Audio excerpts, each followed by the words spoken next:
Governor Newsom issued Executive Order N29-20, superseding the Brown Act related provisions of Executive Order N25-20 issued March 12, 2020, which allows local legislative body to hold public meeting via teleconferencing and to make public meetings accessible telephonically or otherwise electronically to all members of the public seeking to observe and to address the local legislative body. Pursuant to Executive Order N29-20, please be advised that members of the Bell Gardens Education Commission will participate in meetings telephonically. The public may view the meeting online. The council chambers is closed to the public at this time. Thank you. I now call this meeting to order on Thursday, September 9th at 5:04 p.m. Can I please get a roll call? Yes. Chairperson Francis de Leon. Present. Commissioner Oscar Boado. Present. Commissioner Miguel Flores. Present. Commissioner Cristina Paulo. Present. Thank you. Was the agenda posted on time as according to the agreement? Yes, the agenda was posted in accordance to the state law. Thank you. Are there any deletions or corrections to the minutes of the meeting from August 12th? Can I get a motion to approve those minutes, please? I'd like to make a motion to approve the minutes of August 12th, 2021. Thank you. Can I get a second? I second that. Thank you. The minutes have been approved from August 12th. Moving on to new business. We'll go ahead and start with department updates, please. Do you want me to start, Anna? Sure. Okay. Good evening, commissioners. Hope everybody's doing well and is home safe. Just a few things I wanted to bring to everybody's attention. Today, we were able to finalize a testing site that will be a total drop-in program service that will take place at Bell Gardens Veterans Park. Staff is, as of a few minutes ago, working on all the publicity to get to the school district so that they will be aware that there is going to be a free operational testing site drop-in, so that when they receive the letters from the school district saying that they maybe have been exposed or have been in contact with somebody, that they have a place to go to here in Bell Gardens, because currently we don't have an official testing site that operates here in Bell Gardens. We also, I'm very proud of the staff. They continue to provide weekly vaccination clinics, and as soon as the CDC approves the third booster, and we'll be ready to go, which we'll advertise as that happening. That's also happening at Bell Gardens Veterans Park, though we are taking satellite vaccination clinics to various events, such as the upcoming Fiestas Patrias events and a couple of other events, the county and some of the other immunization providers will be at our special events. Currently, our biggest challenge is that the protocols for LA County for youth sports has changed dramatically in the last 2 weeks, I should say. That effective September 1st, it is required that children under the age of 12 need to have a test completed a minimum of 72 hours prior to having interaction on a playground, and I say playground, on a field or a basketball or baseball, soccer, anything like that, dance classes. So we have taken a pause. We're one of the only cities that decided to take a pause and redirect, but by bringing in a testing center, what we're going to do is implement a process by which the children who are playing in our soccer program can get a free test, and then we can get them back out on the soccer field. So staff is working to be able to comply with the safety regulations, as well as our priority is to get our kids playing again. We all feel that it's very important for children to be able to have some outdoor activities, and this is just one big part of it. So I'm really happy to say that we've been able to secure a testing site, and once we have some information, we'll get it out to everybody. Also, our aquatics program, we're on session 4 of lessons, and we have in our Learn to Swim program, which was what our emphasis was, we have provided swim lessons to over 300 children this summer, which is a lot more than what we've done in the past. And our negotiations with the district has already started, so that we can get started like in early March and April to continue swimming lessons until we finish our swimming pool. But this way we can get more programming in there. I now have a monthly meeting with the superintendent, which is something that we're making some significant progress on. And I'm going to let Anna talk a little bit about the learning centers and tutoring and after school homework that we're doing in just a bit. And then I do have some information on the utility box project that you're going to see kicking off here, but I'll wait until that item comes up on the agenda. And other than that, we are in a little bit of a pause. Our classes that Anna's been working so hard to get going on, we had folklorico classes and tap classes and jazz, all kinds of different types of classes ready to go. But we're on a temporary hold, and I'm confident that as soon as we can get this testing in place, we will be able to resume those activities as quickly as possible. Also, our Community Family Service Center is really coming together. We hope to have some type of a debut here shortly, where we'll welcome the commissioners and the community into the facility for services. So that is all happening. And if you can, please join us on September 15th for Fiestas Patrias / the city's 60th birthday celebration on September 15th at Veterans Park from 6 to 9.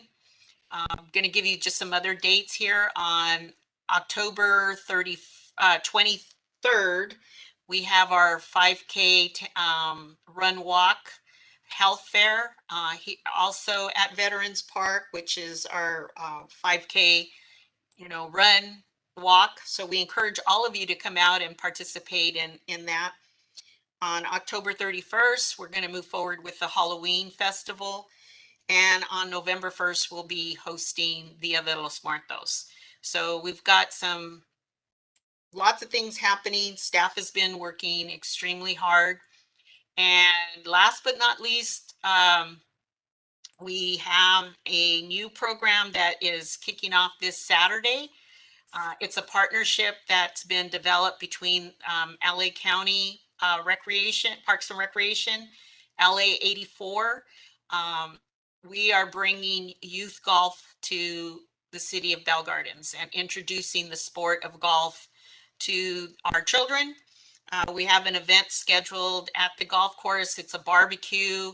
LA 84 came in today with about $5,000 worth of golf equipment. We have 30 bags and all kinds of golf clubs and everything else. And we're going to host a couple of special events, and then we'll kick off classes. And the classes will be extremely low to no cost. And when I say extremely low, it's about 5 to 10, but we will not turn away anybody because they can't fund it. So I'm really excited about that. I think it's a great opportunity to teach a new sport to our children who maybe aren't soccer players or baseball players, So I'm really excited. Parents and children are invited to participate. So maybe we can get some of the parents out there playing golf. And that's all I have. So I'll let Anna kind of share what's going on with some of the things I didn't mention. Thank you. Thank you, Roseanne. Good afternoon, everyone. So as Roseanne mentioned, a lot of our classes are on pause. Also with that, some of our new instructors are a little weary about starting class, so we're just being respectful of that as well. And our learning center and after school programs are open, and funny enough, the sports and dance parents are so anxious to get their kids out, but the children who normally come for after school play and the learning center are going straight home from school. We're noticing that parents are picking them up pretty quickly, or those who take the bus and get off at the neighborhood youth center. In the past, we'd see them all, come into the youth center and join in on the activities, but we're seeing that parents are picking them up immediately and taking them home. So I think parents are being cautious as well. As Roseanne mentioned, we had to put our dance classes on hold. Folklorico class did start. They started a little earlier because when this shutdown first happened, we owed a couple of classes to the parents. So we allowed them to start a few weeks earlier. And so that meant they were the only ones that got started. They had 2 classes, and then we're told we have to pause, and hopefully we'll be able to return in November. But that's what's happening with the dance classes. And we registered anyway. We continued with our registration just so that we have the students in place. But we are going to wait on those. And the Bell Gardens Folklorico group, because they did practice for 2 weekends, we are going to have them perform at our fiesta on Wednesday. So I think the parents were happy to know that they were invited and that their kids are going to be on stage and doing something special. And they are going to wear masks. I found some clear masks that we had stored. And so we'll see how that works, because they want to put on their makeup for their performance. So they'll be wearing masks on stage. The Learning Center, we did hire one of our scholarship recipients to be a tutor, and that was exciting. She is unfortunately going to be leaving us next week because she'll be dorming at her university. And so it was nice to have her for a few weeks. And so in the meantime, we're going to keep our recruitment open for tutors and bring that service to those who need it. And there are some students sticking around for tutoring. But like I said, not as many as we would have had in the past. The after school play, we have both the game room and the neighborhood youth center open. Here at Veterans Park, we are seeing more children. And I think that's just because parents come together at the park. And so the children naturally just flock to the game room. Some of the kids I talked to said their dad is playing volleyball, or their grandma's at the park, and so that's why they're here. So it's nice to see a lot of new faces, but we are waiting patiently for our previous participants to return. And like Roseanne said, with the new testing center, that should alleviate some of that, because if there's an outbreak in the classroom, as you all know, then they all have to quarantine and get tested. And so we're seeing a lot of that where, like, somebody will be here today and then gone for the next 2 weeks because they're quarantining at home. And so that's the update I have for the Learning Center. We are really excited about our upcoming events.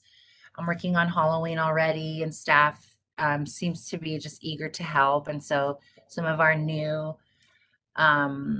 Rec 3s are taking on the assignment to set up the carnival booths for Halloween and working on gathering our volunteers. So if you all are interested in volunteering that day, we always like to include our commissioners at Halloween, and we can have like a game booth just for the Education Commission that you all can run together. And so we look forward to that. Thank you. Thank you. We'll go ahead and continue with the public art policy update.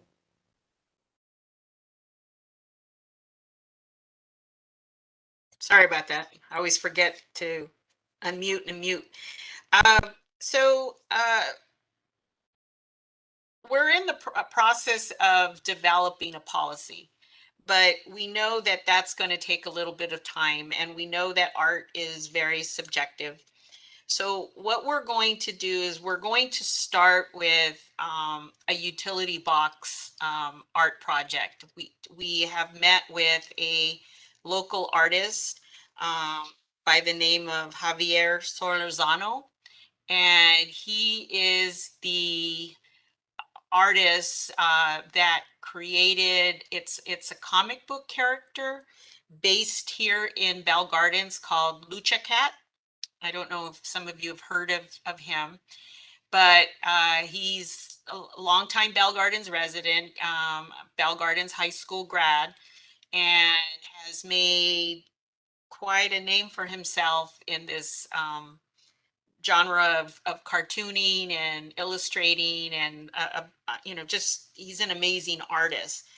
So our initial project that we are going to kick off is a Loteria utility box covers. And so each of the utility boxes will be depicted in the Loteria card fashion, depicting occupations so la maestra, the teacher. But the unique part of this is that we're going to work with the students of various organizations, whether it's a classroom or the Girl Scouts or whatnot, to create the depiction or part of the illustration. And what we're going to do is the utility box will actually have two, it's a four-sided box, but two of the sides are the ones that are going to be painted. One will depict a male figure of the same occupation. The other side will have a female version of the same occupation.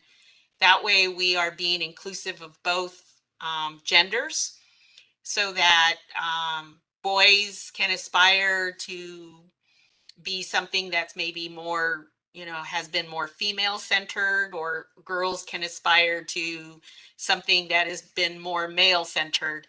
And that way there's nobody cannot see themselves doing that particular job. And so we are going to debut it with the first utility box, which will go in right outside of Chavez Elementary. The first depiction will be a teacher.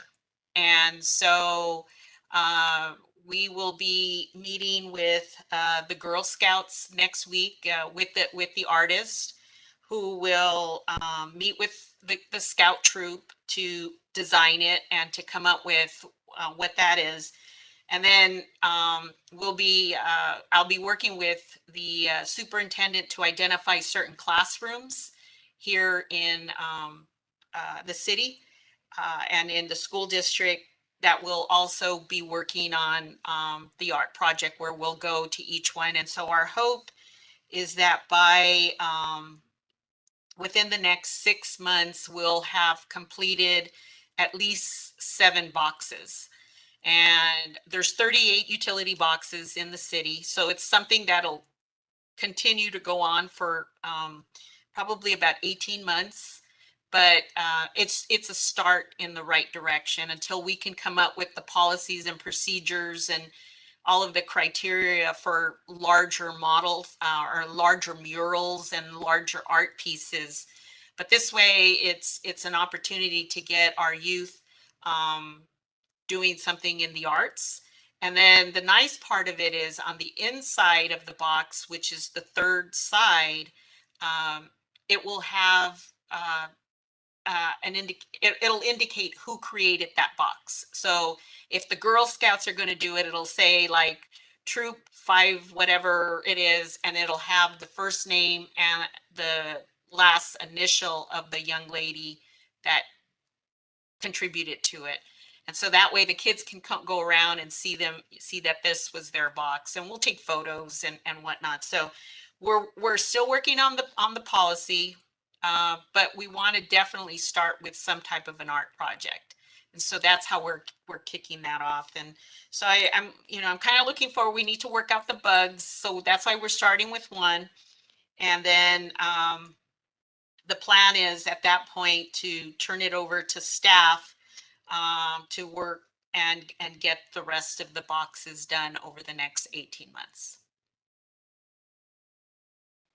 Thank you for that update. I think it's a great idea, the fact that it's happening right outside of school and you guys are choosing to do an educator, and you're incorporating male and female. I think that's a great start for that. So thank you. Any other comments regarding that? I just had a looked up Lucha. Go ahead. Go ahead.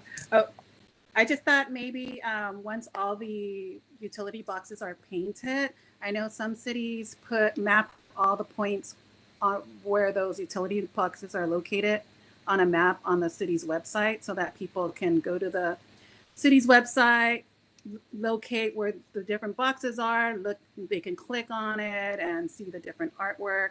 That would be cool if the city's IT would be able to configure that and get that done once all the art boxes are painted, Yeah, of course.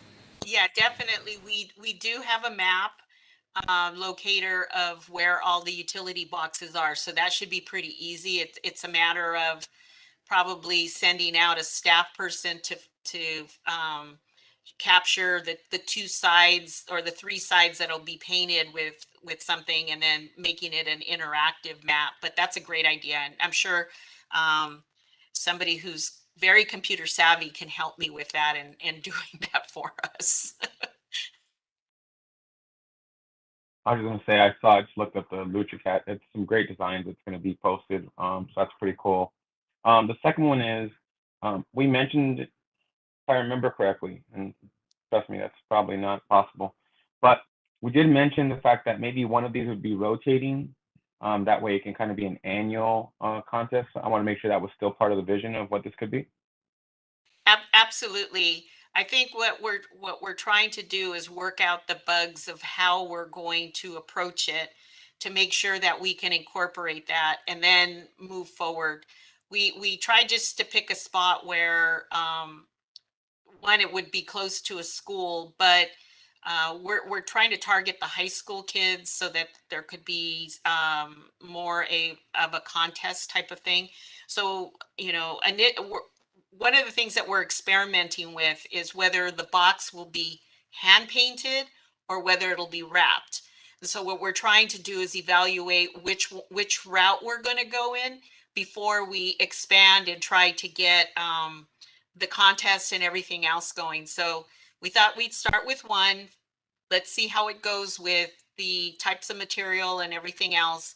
And then we will definitely incorporate the contest and community input. We'd like to get the community at large to maybe help out with a few of them. We've talked about that, about maybe leaving 4 or 5 that the community at large could submit something, and that the schools, and just outlining which groups can participate. We have preschools in town. We have the elementary school, the intermediate schools, the high schools, the Girl Scouts. I'm sure there's probably a Boy Scout troop out there too. So, we want to incorporate everybody, but we want to work out the bugs on the first one.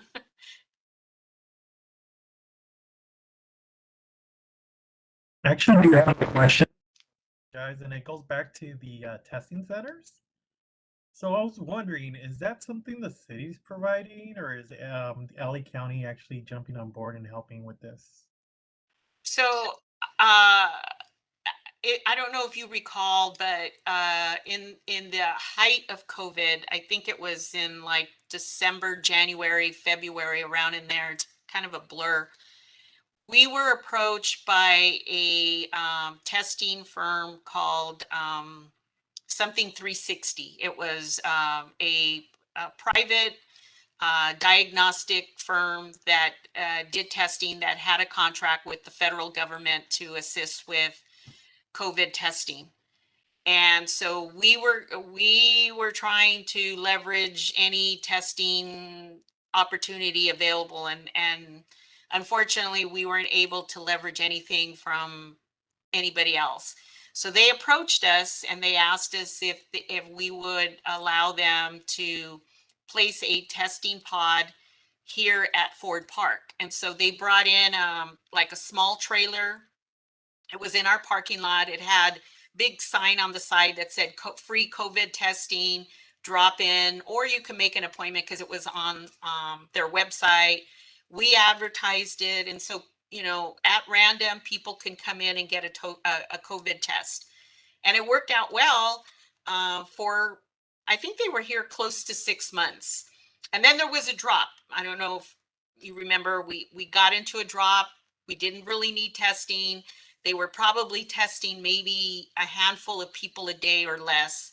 And it just wasn't cost effective, I'm assuming, for them to have somebody here for that many hours to test that few people. So, you know, they left. But then there were other county testing sites that were somewhat local, but not here in Bell Gardens, unfortunately. So when, you know, the kids back to school, the school district really not having a robust testing process in the schools, us knowing that we needed some type of a test, and there was quite a bit of a demand. Our children needed testing, and then with the protocols changing with the school, with the youth sports and shutting down, we made every attempt to again try to leverage some assistance. So we went back to 360 and we said, would you be amenable to placing another testing pod? And they said yes. And we tried going to all of the other entities, and it just wasn't happening. So we did it again on our own. It's kind of similar to our pharmacy that does the immunizations on Tuesdays and Wednesdays for us. So they are a private diagnostic who have a contract with the federal government to provide rapid COVID testing. And so we're going to drop this pod at Bell Gardens Veterans Park for a couple of reasons. One, because communities used to getting their vaccines at that site. And it's also immediately adjacent to schools. We have Suva Intermediate and Suva Elementary. And so we're still hopeful that we can get one on the other side of town, but at least if there's one here in Bell Gardens, I feel a little bit more comfortable that we can try to, you know, at least provide that service. So that's what's happening, Oscar. Thank you for that. Any other questions before we move on to the next item? So moving on to Student of the Month program.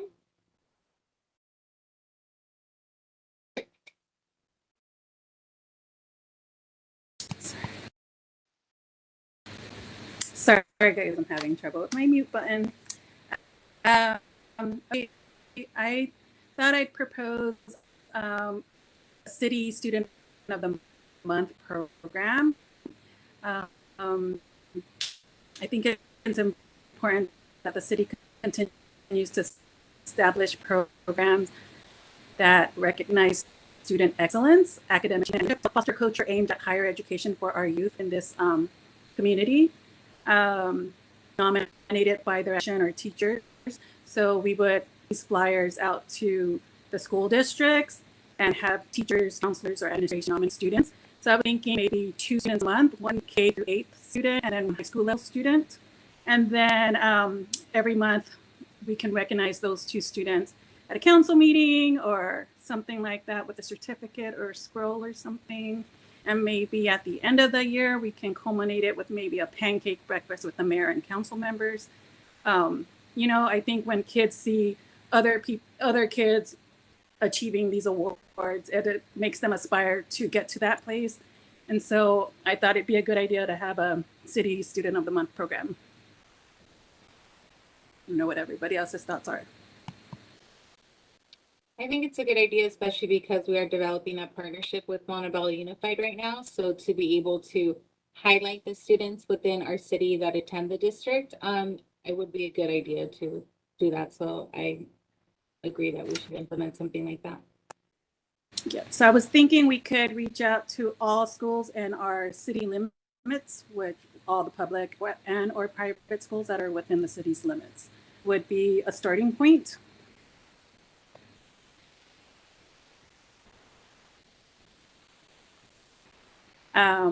Another idea is to help promote it. We can send the flyer to our board of supervisor for our district. So that would be Hilda Solis's office, and have her help promote it. And so when students or their parents see it being promoted, maybe on their social media web pages, it'll motivate kids to do better in school because they want to be highlighted for the month.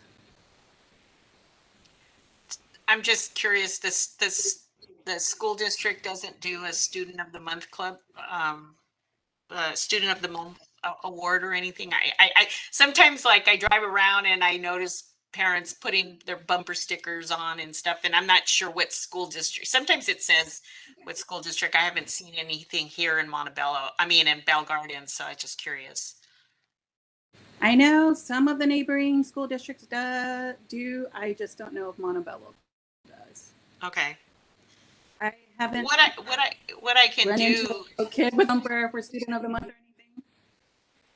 What I can do is my standing meeting with the district is next week on the 14th, is have a discussion with them and find out what, if they have a program, if they would be open to some type of a program. I think that here are some challenges. So is it a student from every classroom? Is it a student from every school? Is it, so I think that there's a little bit more work that we would probably need to do to refine it and figure out. And then who decides, Right. I don't, that's just something that we would have to discuss and figure out. Yeah. So my thought was that we put a flyer together that we can send to the district. They can distribute it to their schools. And then, the schools that are participating, the teachers or counselors, administrations that are setting nominations in, it would come to the city or to the commission. And then we would select the student for those months, is what my thought was. Okay. Let me have a discussion. I know I used to work for another. Yeah. I worked for other agencies, county agencies, and when we had like the fire department, they have a junior fire chief program. So there's a poster contest. So what happens is we have to get notices to the schools.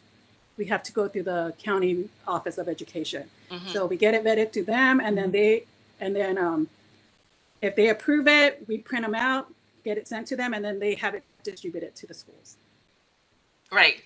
The school district has a similar process where if we want to advertise a specific program, whether it's a flyer or on their website or whatever the case is, we fill out a document, send them what we intend to fill out. So yeah, that's definitely a procedural item that we can take care of. Right. Again, I think I need to have a discussion with the school district to see if they are even willing to participate in something like that. Unfortunately, I think sometimes they may look at this as additional work, and I hate to be negative about it. I know that that might be an opposition. I don't know. They may say, no, we want to do it. And I, be happy to discuss it with them. I'm thinking that maybe, an essay contest too, for certain grade levels, and maybe the commission might come up with a theme of something, or, what does it mean to be back in school? And you can do K through, you know, whatever's age appropriate, so that you don't have first graders competing with seventh graders or something like that. But let me have a discussion Right. with the school district. I'd be happy to propose it. I think it's a good idea. I think we just have to kind of refine what the process is, and that to come up with that. And I think Francis can. I mean, I look at it because I know Francis is an administrator, and I don't know, Francis, how that would be perceived by teachers right now. Yeah, so I think I would be curious to see if the district even does implement something district-wide. I know that a lot of schools implement things, at their school site, and they have a program like that already. So I know just with, the pandemic and the students coming back onto campus, a lot of teachers are overwhelmed right now. And so to ask an additional thing of them at this time might be overwhelming to them, but I would want to see first to see if the district does have something like that. And if they don't, then definitely like have the city implement it, would it be an easy process for the people involved, that being the teachers, the administration, and the students at the site. So I think making sure that we have the details of it and having like a short little form that they fill out to nominate the students, where it's something quick, like where we have the criteria already, would be more feasible and get the teachers more involved versus like, oh, this is one extra thing that I have to do when we already do this at our site. So I think asking the district if they have something they're district wide or if there's certain schools that implement something like this already. I also just want to throw out there that this would all be voluntary. We would just be putting it out there. It's voluntary, and it's totally up to the teachers or whoever to submit a nomination. I mean, obviously, the city would put the flyers out on their bill. Kids that are going to the youth centers or to the parks, they would see these signs and think to themselves, hey, I want to be student of the month. I'm going to talk to a teacher at school to nominate me. And that's how it would work. We wouldn't be forcing anybody to submit a nomination. Of course, I was thinking it would be more of a voluntary thing if teachers, counselors, people are interested, and students are talking to their teachers and counselors at school about submitting a nomination for them. I agree, Christina. I think that if we make it more voluntary as opposed to mandated, and again, it's just how we present it. So I'd be happy to discuss it with the district, and then maybe what we could do is maybe do a small ad hoc of the commission where we just have a couple of you work on this, and then we can go from there. Yep. Any other discussion on this topic? It looks like Miguel has his hand raised. I want to add, so I completely agree with the Commissioner about the fact that it would be citywide and us recognizing the students. I think that'd be great. I totally agree that it would be something that would be voluntary that we can kind of work towards.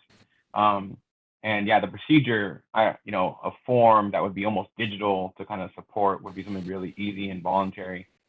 But I think the bigger thing is that this would really go well with our consistent vision of recognizing students, not only on a monetary level at the end of the year through scholarships with seniors, but this would fit into kind of our, for lack of a better word, our wheelhouse of trying to get this, movement of acknowledging students through the role of teachers and just their constant movement. I do think that we should probably do 3 tiers. I would volunteer to be on the ad hoc committee. And also I would encourage that maybe we get an update and add the agenda item already now for the following meeting. That way we can continue this momentum. Okay, sounds good. Any other discussion or questions? No? Okay.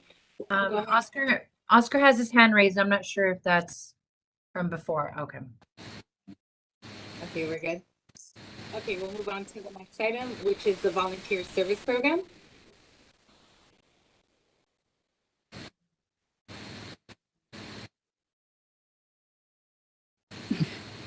So another recognition program. I thought it'd be nice to recognize some of our volunteer organizations that work year long. They're the movers and the shakers to get community events going on in the city. So I thought it'd be nice to start a program. I don't know if you guys want to do it annually, to recognize the volunteers that work throughout the year to bring improve the quality of life here. Organizing that by that may contribute things that are provided during a community event or volunteering a service. I thought it'd be nice to have a program.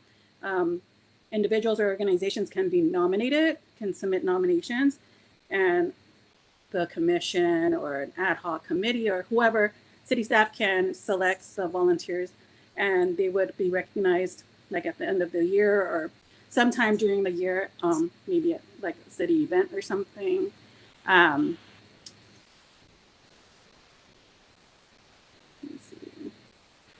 And things that we could look at is the frequency of their service or contribution and the impact they made with that contribution or service. I thought it'd be nice to just start a volunteer program to recognize the volunteers of the community.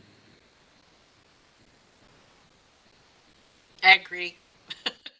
I think what we need to start though is some type of a registration to know who our volunteers are, because I think what happens is we reach out to organizations and a lot of people come and show up and help, and sometimes we know who they are, sometimes we don't know who they are, but we know that they've been around for a while because we've seen them at every single one of our events or whatnot. I agree that there needs to be some type of a tracking, a registration process where at least we get their contact information and record it. What I'm familiar with other areas that I've worked in is that there's a whole volunteer application, right, that gets approved and somebody's in charge of it, and they, there's a newsletter for volunteers and here's some volunteer opportunities and Right. So I agree. And then at the end, there's a volunteer banquet and we record their hours, and they kind of get a little competitive because they want to make sure that their hours were recorded, that they were there 5 hours and not 4 hours, because I want to make sure that and then they get their t-shirt that says, Bell Gardens Recreation or Bell Garden City Volunteer or whatever it is. And so, yeah, absolutely, there needs to be some type of program designed for that, so that it's a formal process. And I truly believe we're going to get there. We're not there right now. To be honest with you, we're still playing catch up. But I do agree that there needs to be something. And let me have a little bit of time to discuss with my staff to see where we're at. Even what's been done in the past, I have no idea what's been done in the past, and maybe Anna can chime in on that too. But I came in at a time when we didn't get a chance to do much of anything except deal with COVID. So I think I need to have some discussion with my staff to determine what's been done in the past, what we can tweak, what we can make happen, and let me get back to you at the next commission meeting and see how we can do that. But I absolutely agree. The foundation of my department and obviously even the police department is volunteers. Right. And so many of you and others have come out time and time again for a number of opportunities. Our back to school event, our food distributions that happen, and we see a lot of the same people giving of their time. And so it would be definitely very nice to give back some recognition, because I think it goes a long ways. So I absolutely agree 110%, and we need to do something. What that is right now, I don't have an answer for you. I'm just being Right. honest. But if you give me a little bit of time to have some discussions with my staff, maybe Anna can chime in as to what's been done in the past and maybe rebirthing what was done in the past.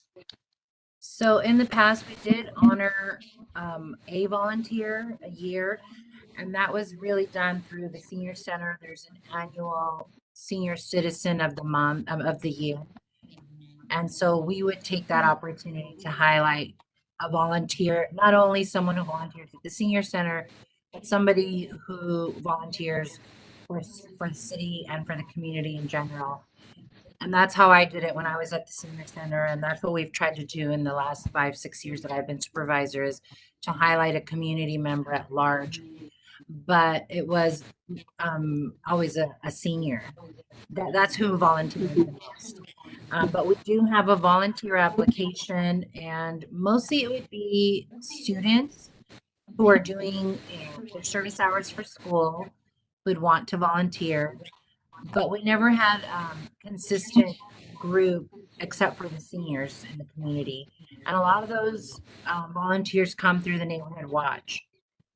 And so that's why we see a lot of the same faces, and they're all part of the neighborhood watch.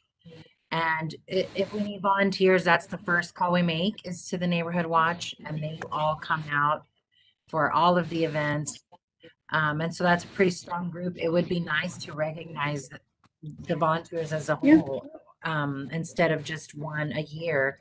Maybe we can recognize them during July, which is the Parks and Recreation Month.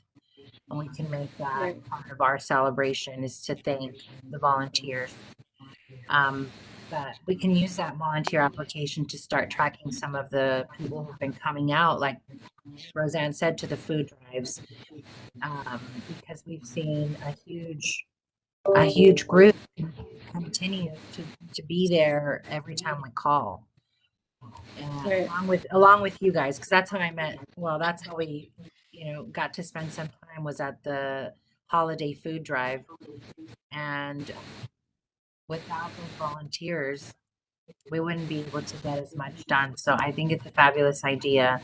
And it would just, like Roseanne said, need some work. We would need to track the volunteers more formally and be able to communicate with them more formally, instead of, through their liaisons the way we do now. There's certain church groups that we know will volunteer on an instant. We can call them today and they'll be here tomorrow. So we do have those connections, but it's not being tracked in a formal way.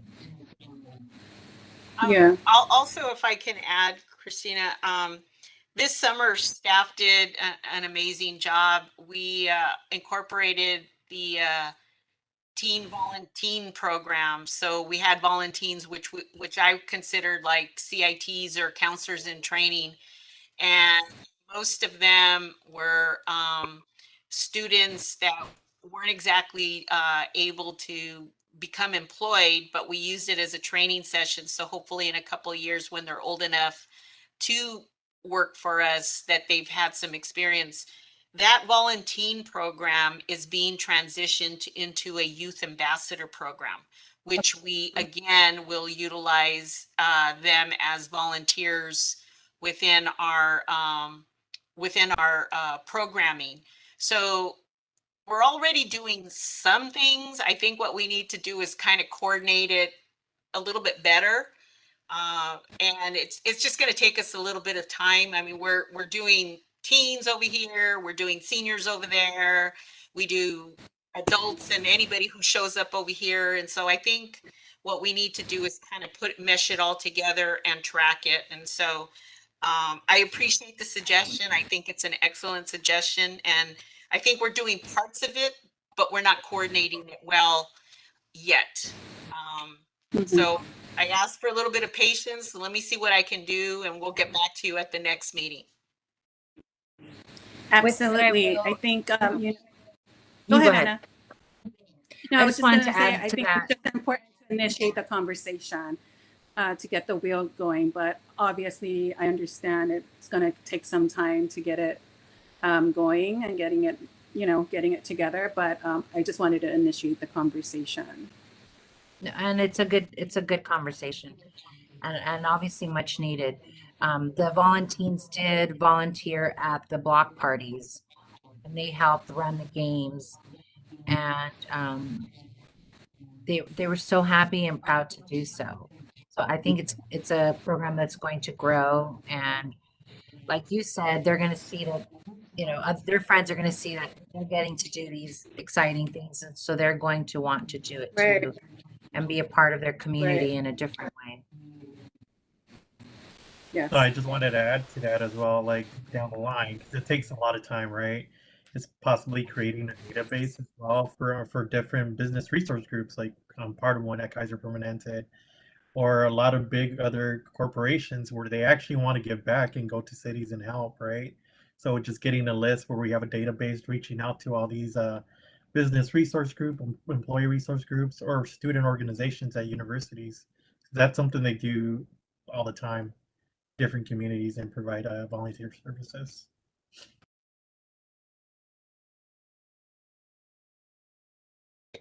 I just want to say thank you for bringing up the conversation, and definitely like for us to get together, I know you guys already have the application, so maybe just tweaking and formalizing, like you said, because it does sound like there's a lot of parts already moving, but just a matter of putting it together. So thank you, Christina, for bringing that up. Any more discussion on that topic? Okay, we'll go ahead and move on to the community emergency response team. Oscar? Well, I'll just make it really quick. I know there's multiple cities that have their own community emergency response team certification. It's usually done by the fire department. In our case, it would be LA County Fire Department. And I was wondering if we've already reached out to them recently at all, or should we reach out to them? And to add to that, I would love to see as well maybe training for first aid CPR.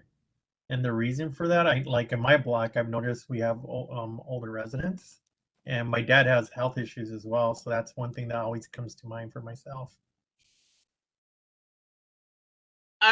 We have not had any contact as of yet, but I think it might be because of COVID. I was contacted last week in regards to CPR and first aid training. They're finally starting to start those classes again, and so yes, we're going to, and we mentioned that um, that we want to offer those as part of our recreation programming, so that residents who are interested in taking the classes can sign up, and that there's no fee and things like that. So we are working on that. Like I said, I was just contacted, not last week, it was the week before that. I was gone last week, the week before that. So staff is working on new classes. I know my certification expired. I was supposed to take the class in May of 2020. I was scheduled for it.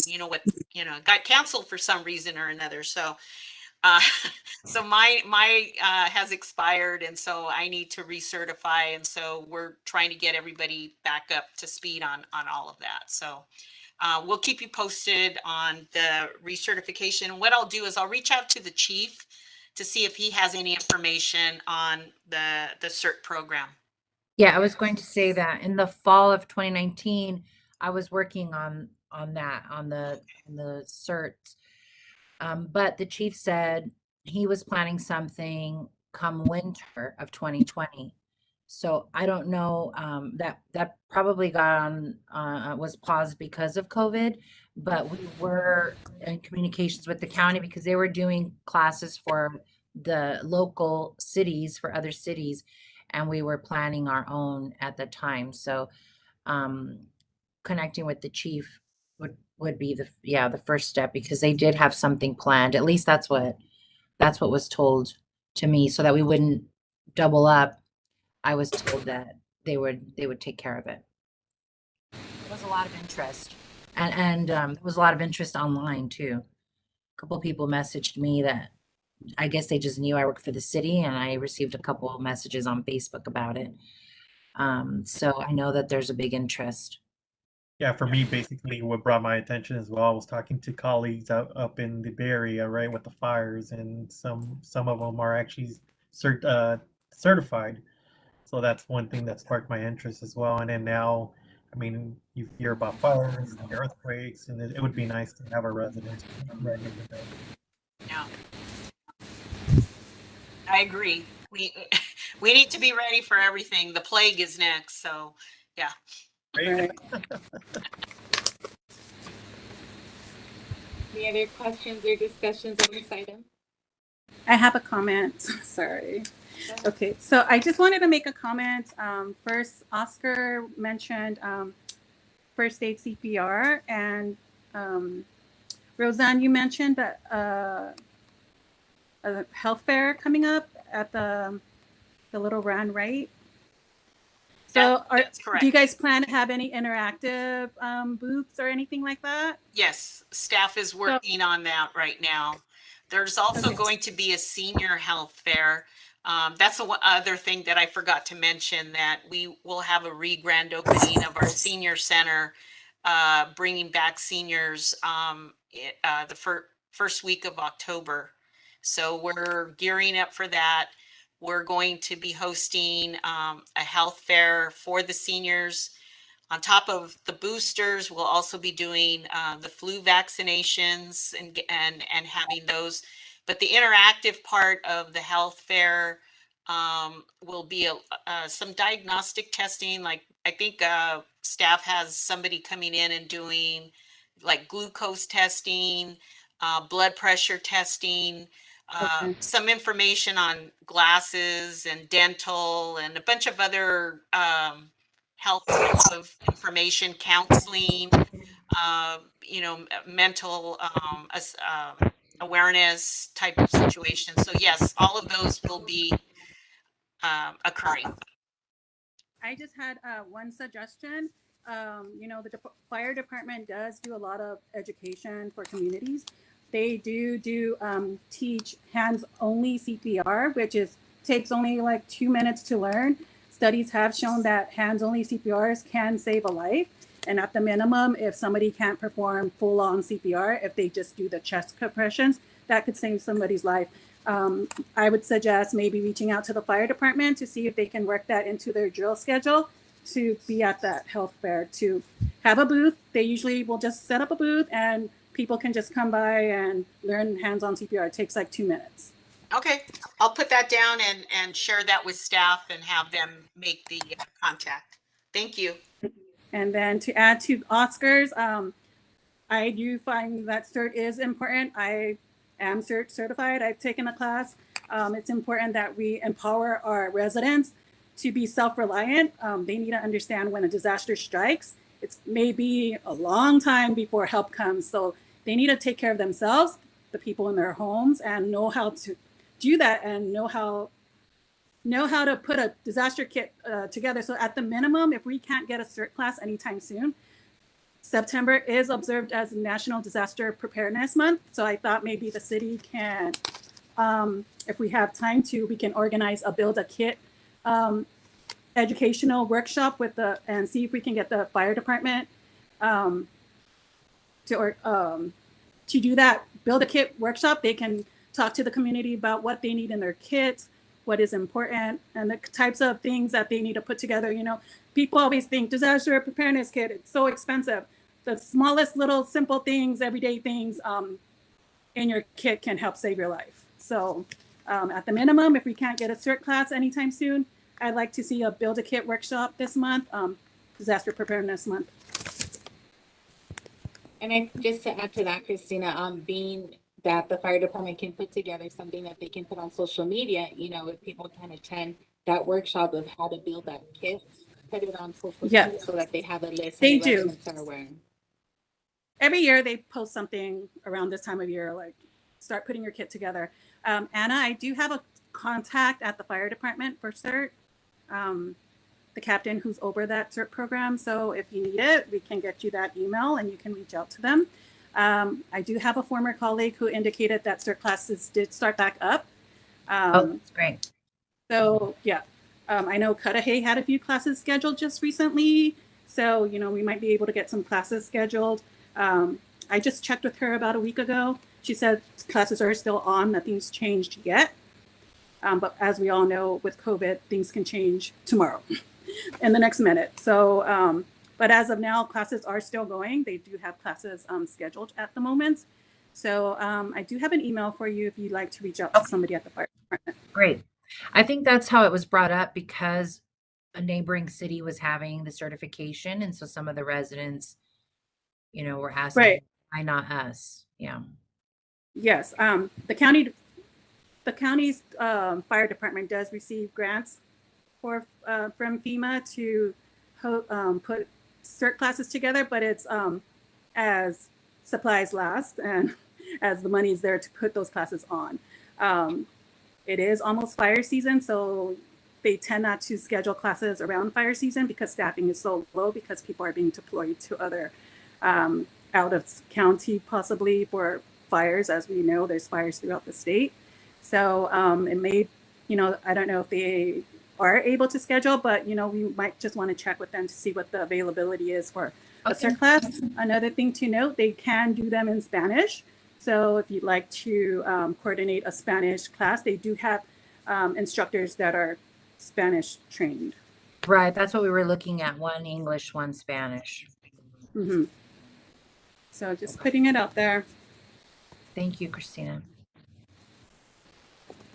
Any other questions or discussions on that item? Okay, moving on to our last item, which is vocational/career fair. Sorry, guys, I just have all these things on the agenda today. I don't know if the city, if the city has anything planned for a vocational or career fair coming up. I thought maybe the spring looks like a good time. If everybody's on board, we can start coordinating with different groups, since I thought springtime would probably be a good time to do it, and that would give us some time to organize some groups that could participate. Yeah, absolutely. We had one last May. So we're due, Okay. we're due for one where we partnered with the agency that's doing with LA County, basically, who's doing like the summer youth employment and Yeah. employment. And then we invited other service providers or employers at that time. So definitely it is on our radar, and it's definitely something that's going to happen this spring. I don't have a date Oh, for great. you, but yes, it's in the works. We did it in the parking lot here at Ford Park. So staff is definitely working on that. Oh, that's great. Okay, I just wanted to check. I wasn't sure if there was anything in the works, and I just thought even if we couldn't get any employers that are offering employment, maybe we can have people talk about those different career paths. You know, for those youth that don't move on to college, a lot of them are stuck with no direction. And if we can have a career fair where we have different vocations, different trades, different people talking about different career paths, that would help somebody coming up decide what they want to do and learn about different careers. A lot of people, you know, they'll think that the fire department, that all they do is put out fires. They don't know that they are also EMTs or paramedics, and they learn all these other different disciplines within the fire department. So I thought it'd be important if we, you know, even if it's not a job fair, if we can just have like a career fair where we have different disciplines talking about different careers. I think also to add some education component to that, you know, there are a lot of vocational schools out there. So being able Yes. to ask those schools, the community colleges, to come out and highlight their programs. A lot of students don't think college is for them, but once they hear like, Right. hey, you can go and you can go for X amount of months and do a career technical education, then they're more prone to go to school. So I think providing those options as well is important. Yeah, absolutely. It's being coordinated through the staff Okay. at the Community Family Service Center, and so definitely it's on their radar. That's wonderful. Not, That is not it. to, sorry, not to take away from obviously what works. And I remember seeing the stuff for last May and the prefer, but I agree with the chairperson that the vocational stuff. Would it be possible to maybe even consider changing the location and almost using the location of the Bell Gardens High School? That way it has this kind of a different vibe of educational, maybe either during the week. But maybe if you can investigate that, just throwing it out there, because then you would get the majority of the high school students, right, since they're already on campus, if you do it during the week thing. If it's on the weekend, it's a little different, but it's also just another way in which we can try to start using the facilities for something that we already have scheduled and we already know like how it works. So it'd be a really good event. Yeah, definitely. It's something that we can take a look at. I think lots of times we select our parks because it's kind of like neutral territory type of thing where people who aren't in school would come. And I don't know how the school district is reacting right now to having other people on campus who are not part of the school right now. So there's a lot of rules that are in place that normally wouldn't be. So that's the only reason that we are looking at a park for right now, because one, we can socially distance everybody. Schools are trying to keep everybody off the campus that are not part of the campus that attends just because of COVID. So it is a great idea I think if we were in a different time, but right now it might need to be at a park site just because we can open it up and invite people who are non-students, maybe they graduated a year or two ago and they need some direction now, but they wouldn't be invited to the campus to participate. So something that we can consider. Any other questions or discussions on that item? Do we have any public participation? There is no public participation at this time. At this time, we'll move on to comments from the commission. I just want to say I'm really happy with the work that the city staff continues to do with getting the testing hubs at the park. And I'm really happy to hear about the health fair that's going to go on in October. Sometimes these small little screenings that are provided at these health fairs are the only health screening some residents may get year round, So I'm just really happy to hear about that health fair that's going to be going on in October. That's it for me.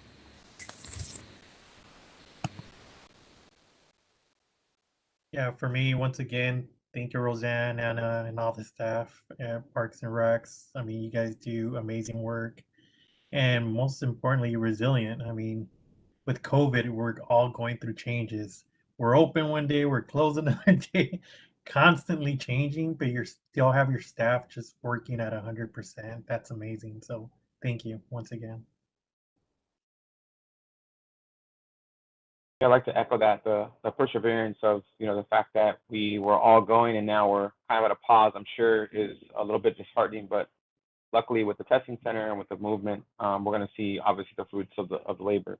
I also want to say how excited and appreciative I am of how quick the public art utility boxes things are going to come out. And although we talked about how there might be some bumps and bruises, I think just starting that process and the many opportunities that students will have to collaborate with an artist is pretty amazing. I think it's a testament to the work that's going on and to what we're trying to see here in the city. So thank you for that.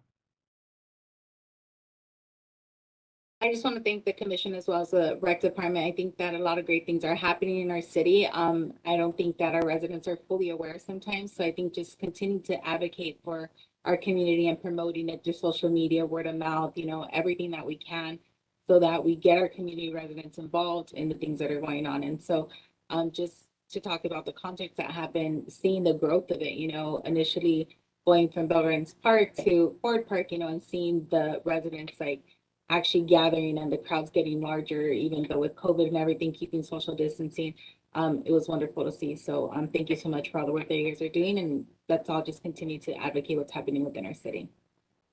Anything else? Okay, can I get a motion to adjourn this meeting, please?